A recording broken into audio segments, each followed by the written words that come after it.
But I'd like now to really focus on Joan and Mark, extraordinary individuals.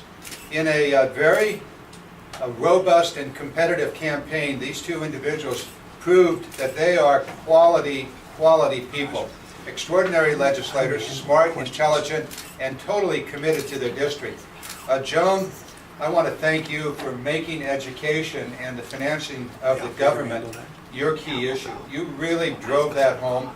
You caused all of us to be much more aware and focused on the education at the national level, and now I know you're going to go back at that here at the state level. Your year's 18, I believe, on the school board. Really put us all, Mark, I guess you and I would probably say the same thing. You caused us to be much better candidates on a critical issue, perhaps the most important economic development issue of all, education. And Mark, you taught me a lot about the district. Your experience in local government and in the Assembly and now in the Senate, you really made the campaign one in which the district was of paramount importance. And while I was familiar with the district, the ins and outs and all of the nuances of issues, personality and politics of the district, you made that a key issue. And now you're going to reform government. Well, that's a good thing to do, and I wish you good success because it's certainly necessary. But I'm most appreciative of the support that the two of you and Anthony and Adriel Hampton have lent to me as we go into the November election. Just a comment about that. This is a district in which nothing can be taken for granted. It's a district in which the population expects a vigorous campaign. It's one in which they want to know the candidate and they want to see us out there campaigning. We did that in the primary, and I'm committed to do that in the next 50-some days of this as we run up to the November 3rd general election. I'm looking forward to a vigorous campaign. I'm looking forward to the issues being back on the table again: healthcare, transportation, economic development, education. All of these issues are of great importance. And a little later, in about half hour from now, we're going to have the Air Force here for Air Force Day, or Air Force Week, and they're going to be making presentations on the steps of the Capitol with a flyover. And so we'll be taking up one of the other key issues of the district, which is Travis Air Force Base. Let me now turn this over to Joan Buchanan, an exceptional candidate, an exceptional Assemblywoman. Joan? Thank you, John. I just want to start by saying that it was a real honor for me to be one of the candidates in the Democratic primary, and it's also an honor for me today to add my list to all the individuals and many organizations that support John Garamendi.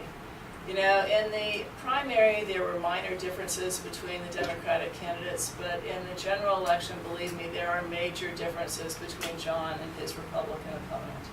And I just want to say to everybody that if you care about health care and you want every American to have access to quality, affordable health care, if you care about public education and you believe that every child deserves a high-quality education and an affordable college education, and if you care about your local communities, the people in those communities and small businesses, and you want government to work once again for Main Street, then it's critically important that all of you get behind John Garamendi and support him for Congress.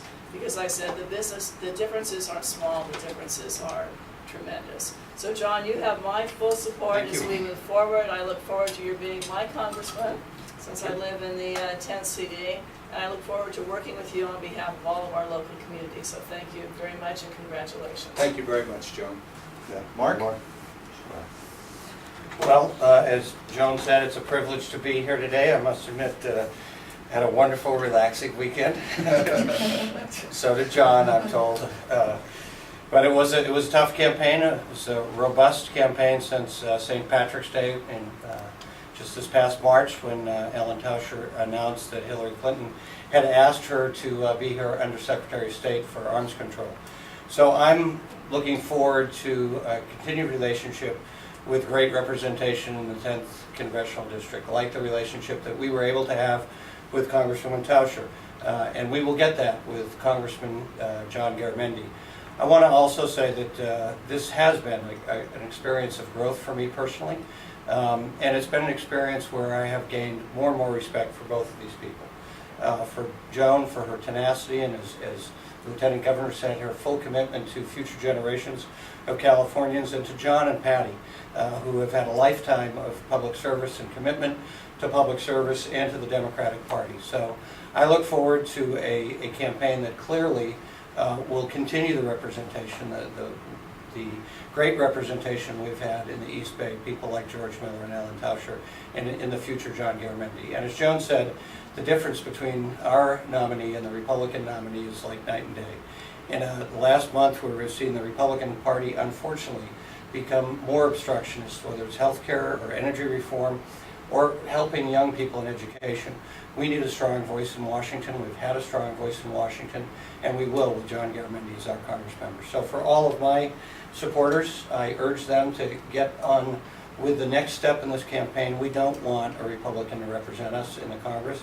We want somebody who will be a strong voice for our values, and that's John Garamendi. So I look forward to a great campaign. I look forward to walking precincts for you, John, and I look forward to hopefully being invited back when you get sworn in as our representative on the 10th CD for the House of Representatives. Mark and Joan, thank you very much.